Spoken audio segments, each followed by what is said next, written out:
Hello students and all the viewers. उम्मीद है कि आप सब खैरियत से होंगे। आज हम डिस्कस करने वाले हैं मेरा यूनिवर्सिटी के पास पेपर्स 2023 में 16 जून पे जो टेस्ट ली गई थी मेरा यूनिवर्सिटी की तरफ से। इसमें आज हम केमिस्ट्री का सेक्शन डिस्कस करने वाले हैं, ठीक है स्टूडेंट्स। और उससे पहले मैंने फिज़िक्स और मैथमेटिक्स के वीडियोज़ अपलोड कर दिए हैं। उससे पहले मैंने वीडियो अपलोड किया था सिलेबस के हवाले से कि मेरा यूनिवर्सिटी का सिलेबस क्या है, बायोलॉजी के हवाले से कौन से groups, pre medical, pre engineering, कौन से सब्जेक्ट्स हैं आपके पास, कितने क्वेश्चंस होंगे, कितना आपको टाइम दिया जाएगा, ये मैंने कंप्लीट इन्फॉर्मेशन आपको दे दी है। अगर आपने वीडियोस नहीं देखे तो पहले जाके वीडियोस देख लें, ठीक है स्टूडेंट्स।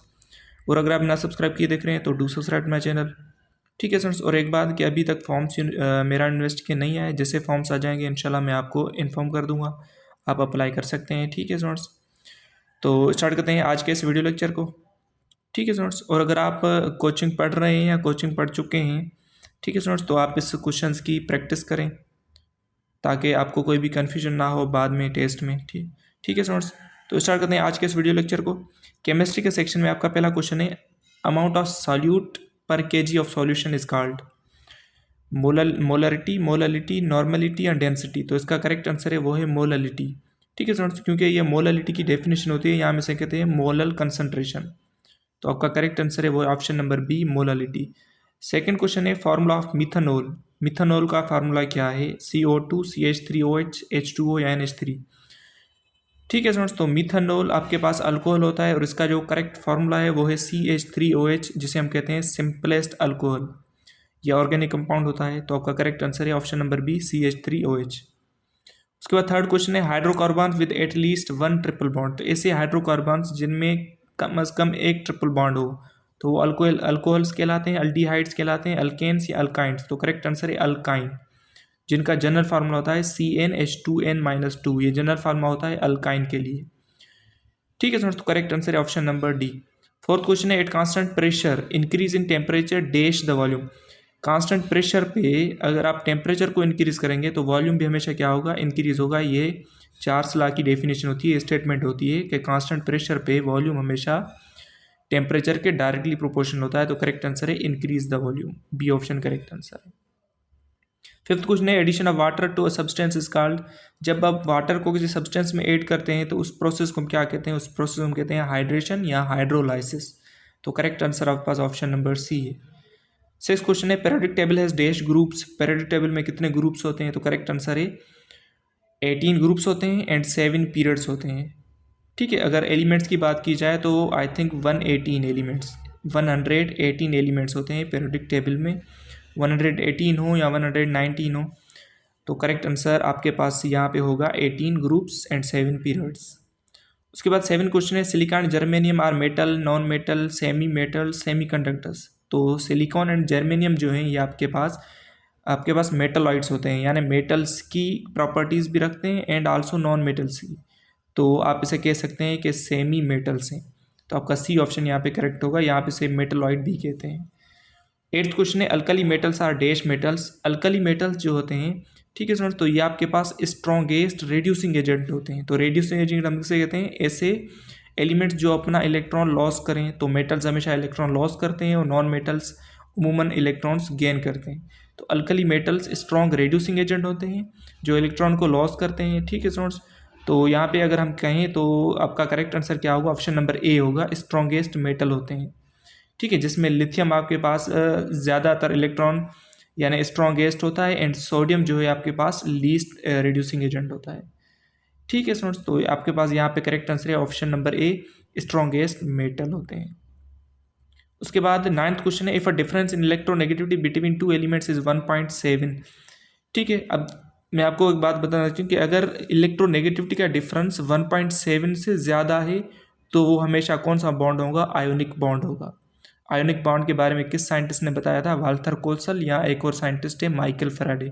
इन दोनों ने आयोनिक कंपाउंड के बारे में डिस्कस किया था। तो आयोनिक यानी इलेक्ट्रोनेगेटिविटी का डिफरेंस अगर 1.7 से ज़्यादा है तो हमेशा आयोनिक बॉन्ड होगा। अगर 1.7 है या 1.7 से कम है तो हमेशा कोवेलेंट बॉन्ड होगा। अब देखिए ये कह रहा है कि 1.7 से ज़्यादा हो या कम हो तो कोवेलेंट बॉन्ड होगा। तो आपका करेक्ट आंसर है लेस देन 1.7 हो, यानी 0.4 से लेकर 1.7 तक जो आपके पास इलेक्ट्रोनेगेटिविटी का डिफरेंस होगा वो हमेशा कोवेलेंट बॉन्ड होता है। तो आपका यहाँ पे करेक्ट आंसर है लेस देन, 10th क्वेश्चन है forces of attraction between molecules of liquids are called, तो उसे हम क्या कहते हैं, तो करेक्ट आंसर है intermolecular force of attraction. तो आपके पास सी ऑप्शन जो है वो करेक्ट आंसर है, इंटर मॉलिक्यूलर फोर्सेज। ठीक है, अगर force of attraction between atoms होता तो आपके पास होता है इंट्रा मॉलिक्यूलर फोर्सेज। तो आपका यहाँ पे करेक्ट आंसर है इंटर मॉलिक्यूलर फोर्सेज। ठीक है स्टूडेंट्स, उसके बाद आपके पास 11 क्वेश्चन है आयोनिक कंपाउंड्स और normally dash at room temperature. तो आयोनिक कंपाउंड जो होते हैं रूम टेम्परेचर पे क्या होते हैं, सॉलिड फॉर्म में होते हैं, क्योंकि यहाँ पे इलेक्ट्रोस्टैटिक फोर्स ज़्यादा होता है, इसकी वजह से ये रूम टेम्परेचर पे सॉलिड की फॉर्म में होते हैं। तो सी ऑप्शन करेक्ट आंसर है। 12 क्वेश्चन है amino acid have dash number of groups. तो अमीनो एसिड में कितने नंबर्स ऑफ ग्रुप्स होते हैं, तो करेक्ट आंसर अमीनो एसिड में 4 नंबर ऑफ ग्रुप्स होते हैं, जिसमें सेंटर पे आपके पास कार्बन एटम होता है, और 4 में आपके पास पहला आपके पास कार्बोजाइल ग्रुप होता है, अमीनो ग्रुप होता है, ठीक है, हाइड्रोजन एटम कभी होता है, या आर ग्रुप, या आपके पास साइड चेन होता है। ये 4 ग्रुप से ऐड किए जाते हैं, यानी सेंटर पर आपके पास कार्बन एटम होता है, कार्बन होता है। तो ये आपके पास होता है अमीनो एसिड्स में 4 ग्रुप्स होते हैं। तो आपके पास 4 ऑप्शन करेक्ट है। 13 जो क्वेश्चन है at chemical equilibrium concentration of reactant product.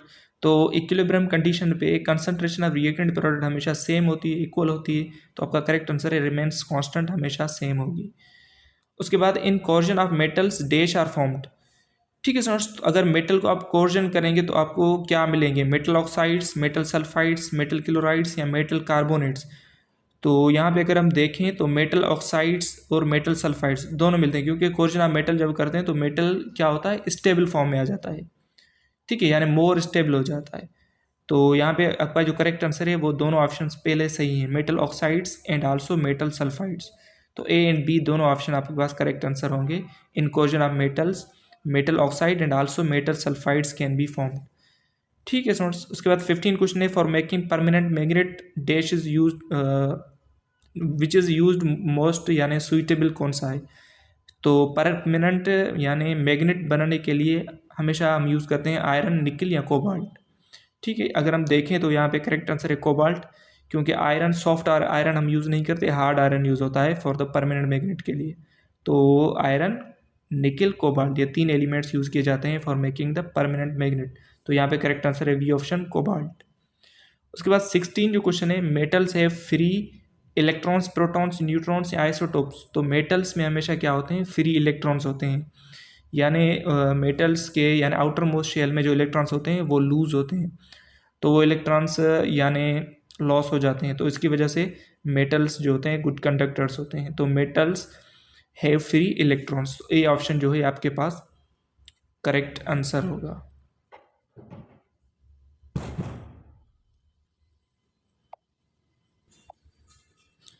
ठीक है स्टूडेंट्स, उसके बाद 17 क्वेश्चन देखें तो वो है shape of P orbital. P orbital की शेप क्या होती है, सिफेरिकल, डम्बेल, डबल डम्बेल।